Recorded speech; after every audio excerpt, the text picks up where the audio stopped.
class, this is Dr. McGonigal with another Research Methods 2 lecture for you. Today we're going to talk about the discussion section. As an overview, the discussion section provides the reader with a statement evaluating the results of the study in light of the proposed hypotheses, the theoretical and practical implications of the results, limitations of the study, and recommendations for future research. As a reminder, make sure that you read done page 99 through 102. So in the discussion section, you are going to reiterate, interpret, and qualify your results. You'll provide implications of your results for theory and for practice. And you'll talk about the method that you used in terms of internal validity and external validity. Now remember that we covered internal validity and external validity in detail in our methods review at the beginning of the semester. So feel free to go back to that if you need a refresher on what internal and external validity are. And also take a look at those early Price chapters for additional information on internal validity and external validity. In your discussion section, you have to think about everything in light of your specific study. So think about it in terms of your hypotheses. What did you propose? And your specific methods. So the participants in your study, the procedure that was used in your study, the measures that were used in your study, the statistics that you used to test your hypotheses, all of those specific things that you want to think about in light of your hypotheses and what your research question is. So you're evaluating your specific study in terms of all of these things, and you're also placing it within the literature on that variable, on those variables that you're studying. In other words, you want to think about your study and apply what you know to evaluate it, to place it in the context of the psychological literature and critique it. So a lot of times students struggle with writing their discussion section because they want someone to tell them what to write. This is actually not something that anyone else can do, because you have to write your discussion section based on what you proposed in your study, how you conducted that study, and what you found. So it's really specific to each individual study. So let's talk a little bit more detail in terms of what you want to think about. First, you want to think about what were your results. So were your hypotheses supported or not? Were the results as you expected based on your literature review and the theory that you found to support your hypotheses? If not, you want to try to think about why this could have happened. Why did you not find support? You may not be able to know the answer to that, but it's good to think about it. Next, how do your results contribute to existing literature that you found in your literature review? So remember, in our early conversations in this class, we talked about how studies contribute to the literature and they kind of build upon each other to build a base in the literature of knowledge about topics. So how does your study add to what other studies have presented to the literature? Think about what are some implications of your results. Implications in terms of for the literature, like we just talked about, for theory. So if you used a specific theory in your study, do your findings have some implications for the way that people use that theory or understand that theory? Are there implications of your results for practice, for the way that people go about living their daily lives, for the way that people run schools or other organizations? You also want to think about what method you used to answer your research questions. How was the data collected? Who were the participants? And think about the benefits and the limitations, the pros and the cons of that method, and those participants, using those participants to answer your specific research questions.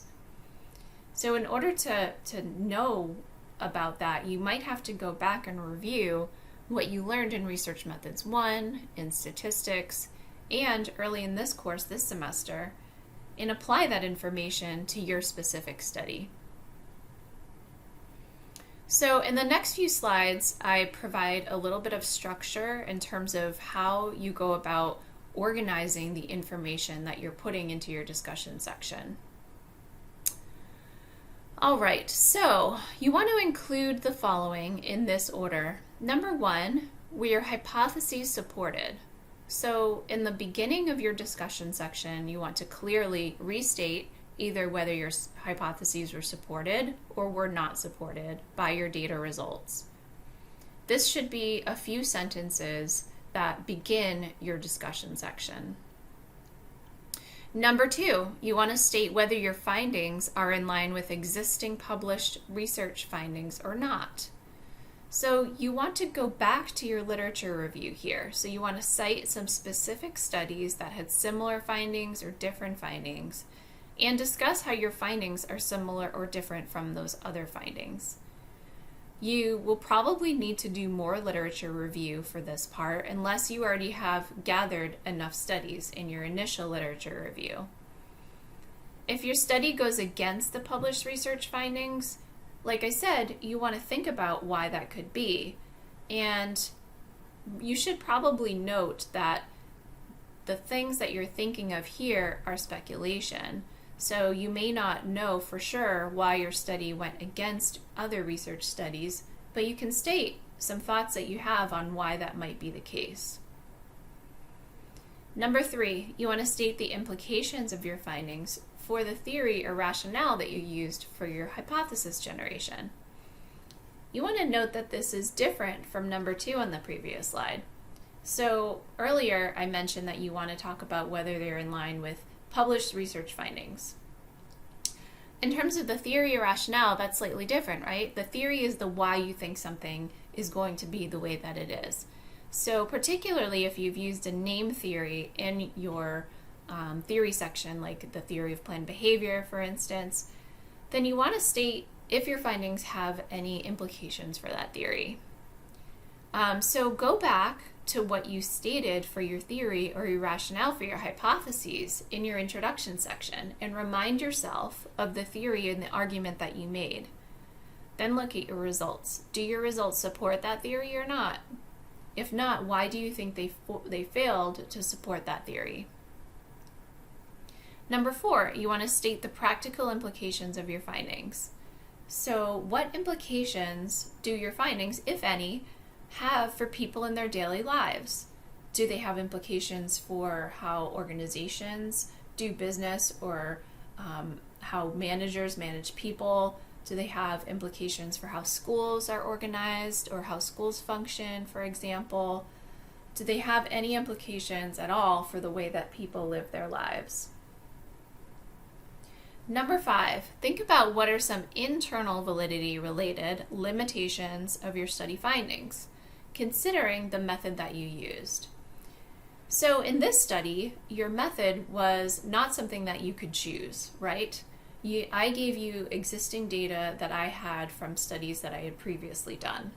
So you have to think about the method that was used. So what was the method that was used in that data collection, in that gathering that data that you then used for your study? Think about internal validity, like I mentioned earlier, and review previous course materials if you need to. Remember that internal validity has to do with how confident we can be that our findings are due to changes in our predictor variable or changes in our independent variable.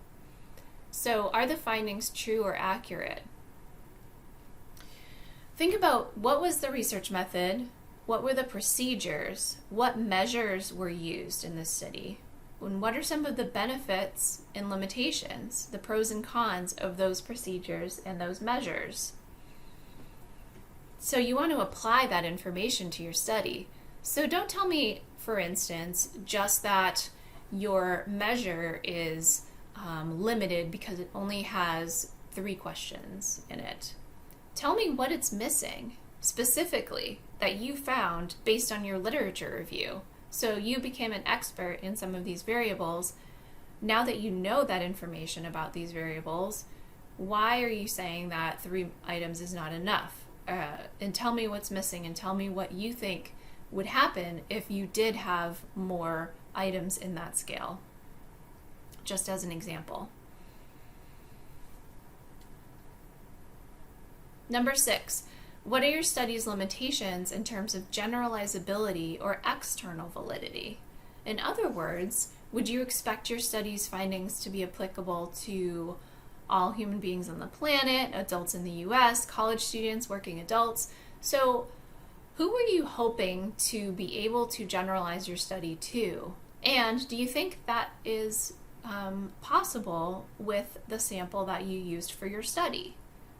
So think about specifically who your study results may apply to or may not apply to, and why. So do not simply state here that you should conduct this study on a larger sample or a different sample. State why you should do so. So why do you think you need a larger sample? Provide a rationale for that. Why do you think your hypothesis testing results would be different if you used a different sample? In what way would they be different? What is your rationale for thinking that way? Number 7, state future research directions. So now that you have found these results, what is the next step? What would you suggest that researchers do in the future? Go back to your literature review and situate your findings within that literature and state what the next studies on your topic should be. In addition, you could consider your method, your study method, in terms of its limitations, like we just talked about, and propose future research to address those study method limitations that you identified. In any case, whether you focus on the topic or the method in terms of limitations and next steps, in either case, your future research directions should flow logically from your findings. Okay, so now that we've covered the 7 things that you need to include in your paper, let's talk about some general tips for writing the discussion section. When writing your discussion section, do not simply restate points you've already made. So one common mistake that I find students make in the discussion is repeating themselves over and over. Each new sentence should contribute to your interpretation and the reader's understanding of your study's findings. So try to say different things in your discussion rather than just repeating yourself. Make sure that you follow all APA guidelines, use headings and subheadings. When you're working on your paper, make sure that your citations are following APA style. Follow good writing techniques in general. So think about paragraph construction. How do you construct a good paragraph? Grammar, using economy of expression. Do you remember what that means?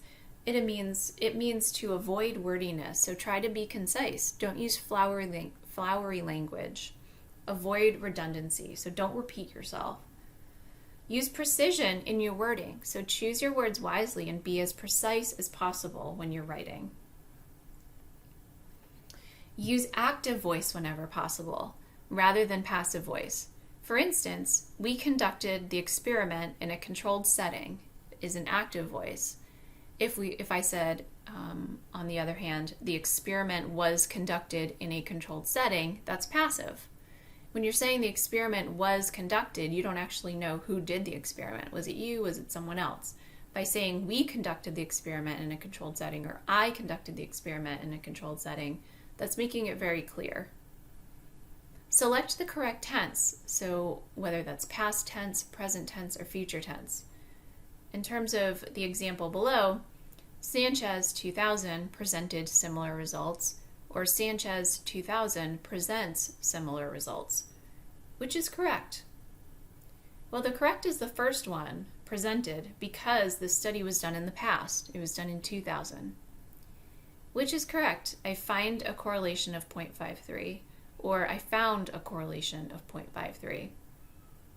So the second one is correct. I found a correlation of 0.53 because that is something that I did in the past.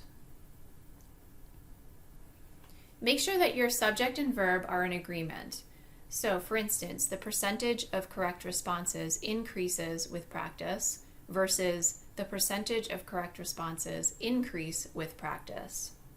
So, in that case, the first one is correct because percentage is singular. Abbreviations, make sure that you use them sparingly. So sometimes Students think that if they add a lot of abbreviations, it kind of makes their paper sound better. But actually, it makes it harder for the reader to get through it because you keep forgetting what the abbreviations mean and you have to keep going back to them. Just define an abbreviation the first time that you use it, when you do use them sparingly, and use the abbreviation from that point on. And explain all your abbreviations the first time that you use them. For example, students who work long hours may experience work-school conflict, WSC. So by putting WSC in parentheses, I'm indicating that that's how I am abbreviating work-school conflict.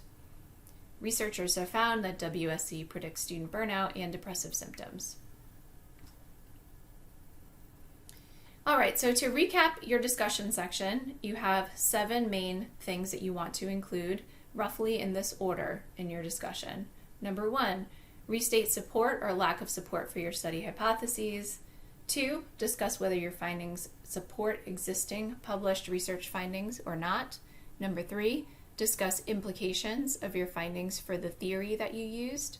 Number 4, discuss the practical implications of your findings. Number 5, discuss factors related to internal validity of your study.